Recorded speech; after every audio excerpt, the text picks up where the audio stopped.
Hey guys, Akamatsu here today. It is like almost 2 a.m., but I wanted to make my third upload today, and it's just going to be talking about Rogue Lineage as a game. When it comes to Rogue Lineage as a game, the only reason why I bring up this topic is because there was a pretty controversial release of another game called Grand Peace Online. I might make a video about it, but basically to summarize my own thoughts, well, I like how Grand Peace is very polished, and the PvP can look fun at times. It looks like a more like a refined version of other Roblox games, which I feel like they could have been a lot more original and a lot more unique, with the concepts and like the systems in the game. But that's not what we're going to be focusing on today. We're going to be focusing on Rogue Lineage. So, for me personally, when it comes to how Rogue Lineage is unique, I think the main aspect of Rogue Lineage is the permadeath system.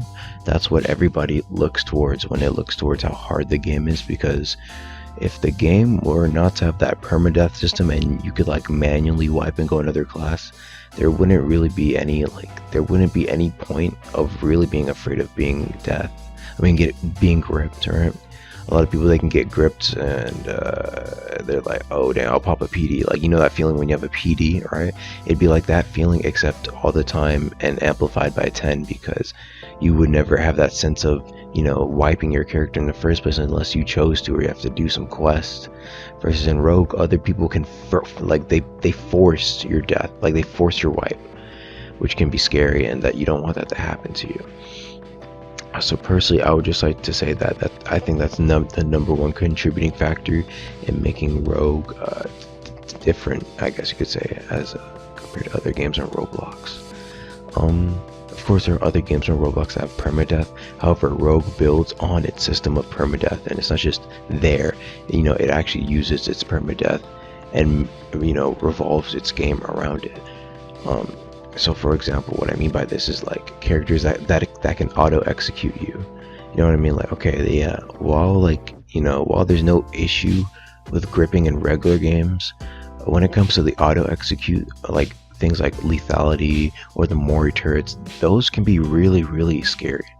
Because, or at least when you first start the game, those can be really, really scary, because like when you lose a life, you're closer towards the chance of you losing all that experience and all those memories, you could say. I mean, the memories will stay with you forever, but like, all the memories with that specific character and not being able to play on that specific character again.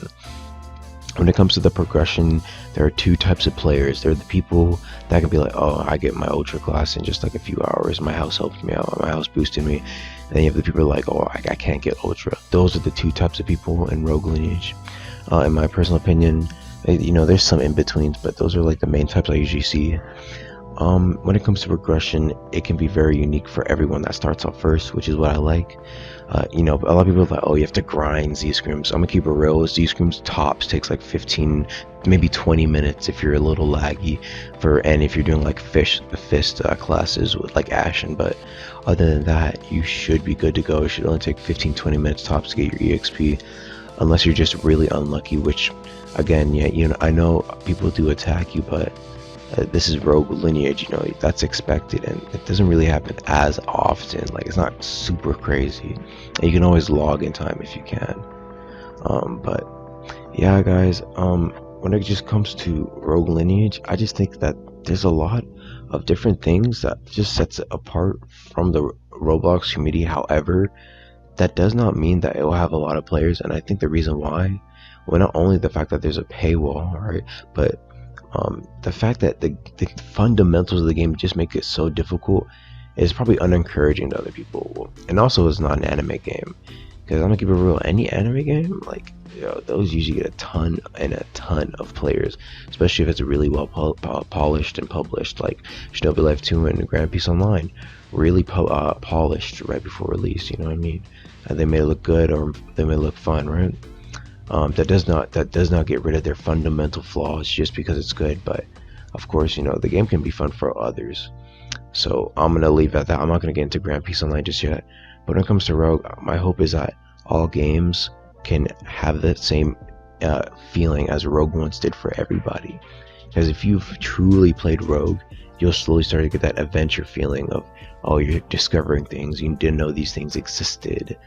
Yeah, that's how I feel about like my unsolved theories, right? But um, well, that's just, I just wanted to quickly give my personal thoughts on Rogue Lineage as a game. And yeah, new actual videos, like no more discussion videos, more actual videos coming soon, guys. But I just want to get my last upload for today and just give you guys my personal thoughts, and I want to hear what you have to say as well. So leave down what you have to say down below, and I'll see you guys later. Peace.